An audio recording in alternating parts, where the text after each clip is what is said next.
Magdi-dinner kaming dalawa, as usual. Naka-prepare. Di pa tapos yung aking niluluto. Ayan pala yung aking naihanda. Ayan. Ayan guys, yung food namin. Oh. Kumpleto yan ha. Dalawa lang kami niyan. Oh, ang cute ko. Ayan. Yun na. Kain tayo guys!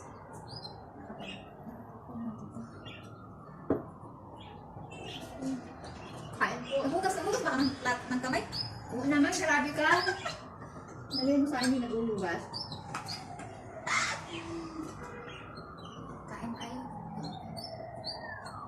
Ayan. Saka ito. Ow! Ano type ko yung isda? Wala ka din.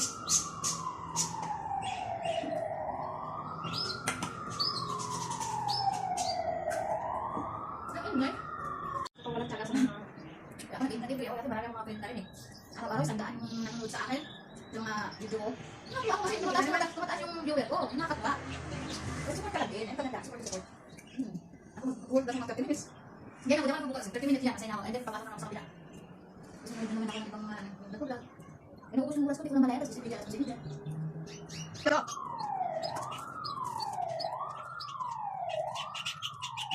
sabi ko. Ano? Gusto mo tayo?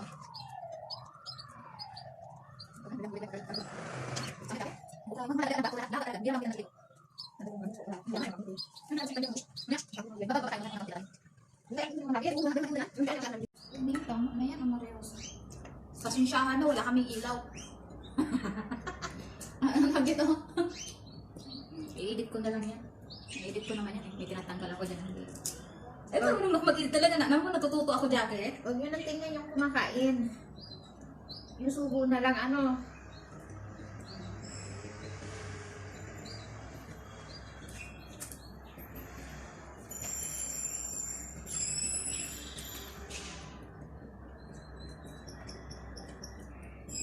Yung kapatid ko, TikTok lang, ano niya no, trabaho niya.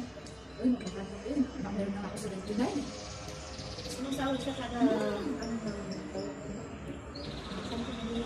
Oo, marami talaga dyan. Ito na. Ako magtutuko sa kanya pag nasa Pinas na ako. Hindi natin kaya, kailangan mo talaga ng tsaga at effort din. Masahod ka na, bibigyan lang ako ng ano lang.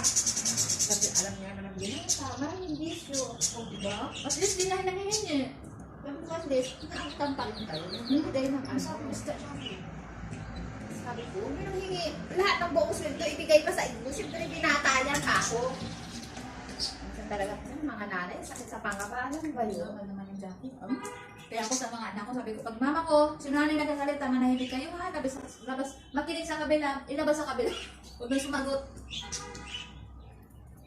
Ito mga kapuan. Kasi nagdaan naman tayo yun, no? Galit na galit tayo sa magulang natin na. Ngayon na naging magulang tayo. Mga rin na, yung buong sweldo, ibigay sa inyo. Kahit walang, hindi pamilyado yan. Kasi mga binata eh. Hindi mo mauobliga yan. Magbibigay na lang kung magkano ang gusto nila. At least nagbigay ka ako, magpasalamat kayo.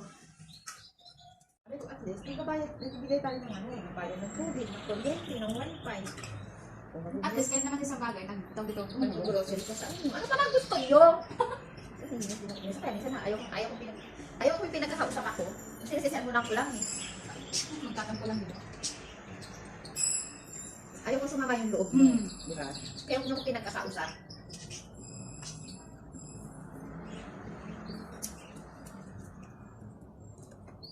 Ako kayo gagaya sa ibang mga kapitbahay na. Kasi abroad ang anak. Wala na. Piling mayaman ba? Porque abroad ang anak nyo eh. Sinasige. Sige-sige kayo.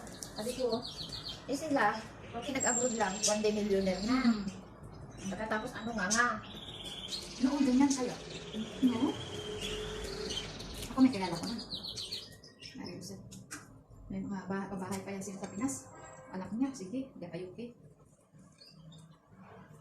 Pasya doon, bili dito, gato ganyan, sugal doon, lahat ginawa na. At the end, ano nangyari? Hindi ka doon, hindi na permisahe sa bahay ba? Kaya, Sayang mga bagay mong pinabibinta kasi hindi na value na nung binili, pinaayos, hindi na ibabalik yung puhunan. Nabibili lang kami ito ng mura. hindi na lang. Sayang. Wala.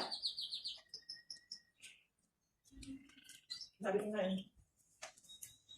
Nakita niyo naman ako, tumanda na ako dito sa ano. Tumanda na ako dito sa pag-a-abroad. Sabi ko, pero ako tumanda na ako, at least hindi ko makapunda ako. Kung at least at soon, kung wala kang trabaho, tumanda na ka. At least may nakita ka, di ba nakakatuwa? Kasi ako yung iba na, tumanda na lang ako sa pag-a-abroad. Wala man lang isang bagay na Wala akong isang bagay na kapag malaki, no? Pag mamalaki mo. Yung sa pag mamalaki mo, masabi mo, Akin lang. pinagdikapan mo talaga. Sabi ko nga sa kanila, hindi ko naman, yung bahay na yan, hindi ko naman inaking-aking yan eh. Oo, kasi nandiyan na lang po. Nakakatuwa, di ba? At least, Sabi ko, kumbaga, ito yung pangarap ko para sa inyo, di ba? Hindi para sa akin. magkakaroon man, at least mayroon. Nakakatuwa na yun dyan. Kaya sabi ko sa mga kapatid ko, mangarap kayo hindi para sa Para para sa- sa pamilya natin o sa para sa sarili nyo, di ba? Balang araw, meron kayong babalikan. Sabi ko, huwag yung sayangin yung panahon habang bata pa kayo. Sabi ko nga sa kanila, pwede nga lang ako ibalik yung panahon. Ano to? I-rewind natin. Siguro dyan, hindi ako nag-asawa ng maaga. Bakit hindi mo na ako nagsisisi na may mga anak ako? Sa baga lang yung alawang na lang. Sabi ko, napakaswerte nyo kasi nakakapag-aral kayo hanggang gusto nyo, di ba? Ganda pang school na pinapak mo. Sabi ko, yung mga panahon, alam niyo yung sobrang hirap ng buhay noon, di ba? Kasi kung pala yung sa ngayon, mahirap man ngayon, pero madali lang ang lahat eh. Masikat ka lang. Pero noon wala eh, sobrang hirap talaga. Kasi tawag nito, hindi pa masyado ano eh, technical ang gamit eh. Ganun, halos lahat eh. Naku. Mabilis ka ako nito. Kaya sabi ko sa mga kapatid ko, nakakaswerte nyo.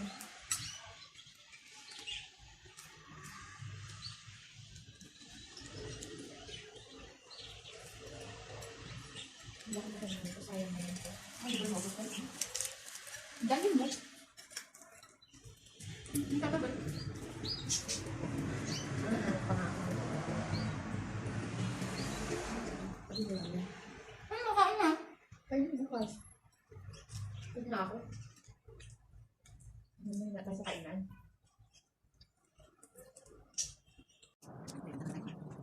Hindi ako kainan ko.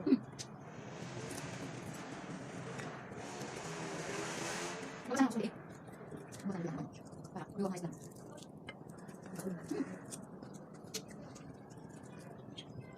Sarap naman namin. Basta ko laga. Ito ko. Mabilis. Wednesday. Kasi lang, bilis na lang yan. Nice.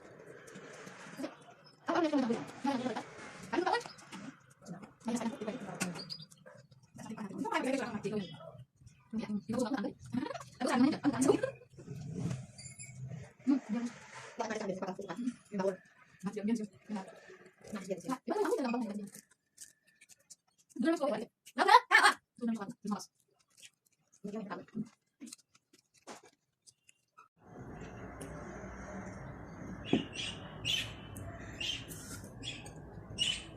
Di ba masakit yung kabis ko?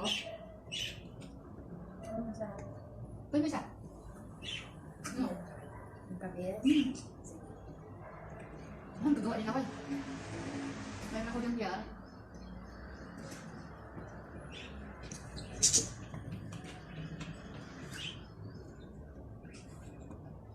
Nakakapag-headset lang ako dito lang.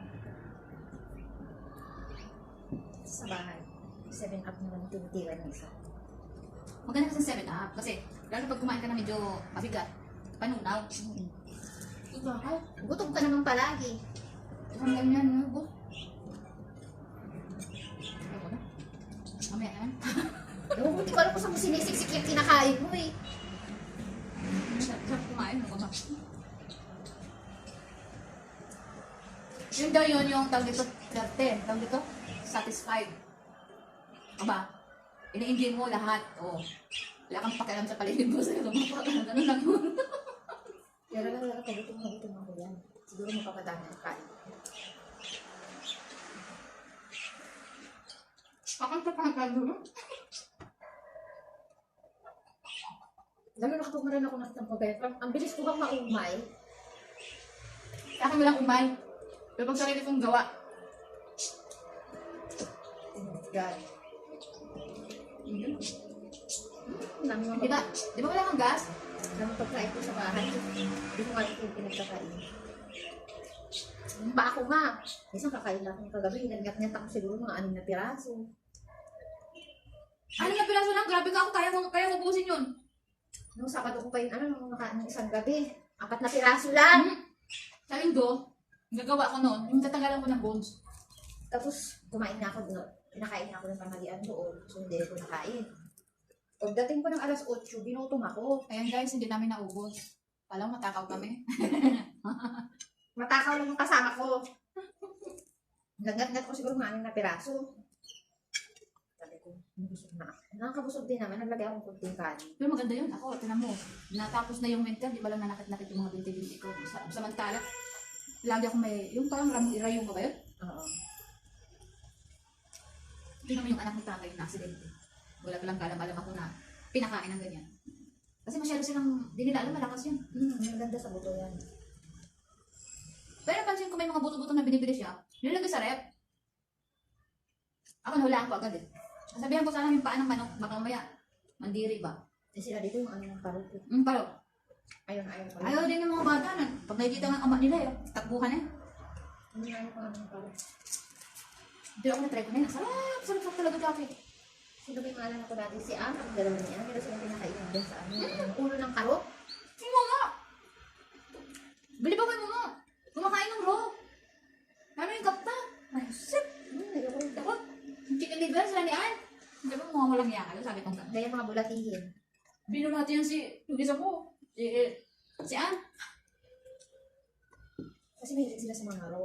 Masarap daw, masarap daw. Kasi siyempre, masarap nga naman sa tingin ko. Kasi Masarap sa marami tingin. mga kudra, tawag dito mga vegetable. Kahit pa.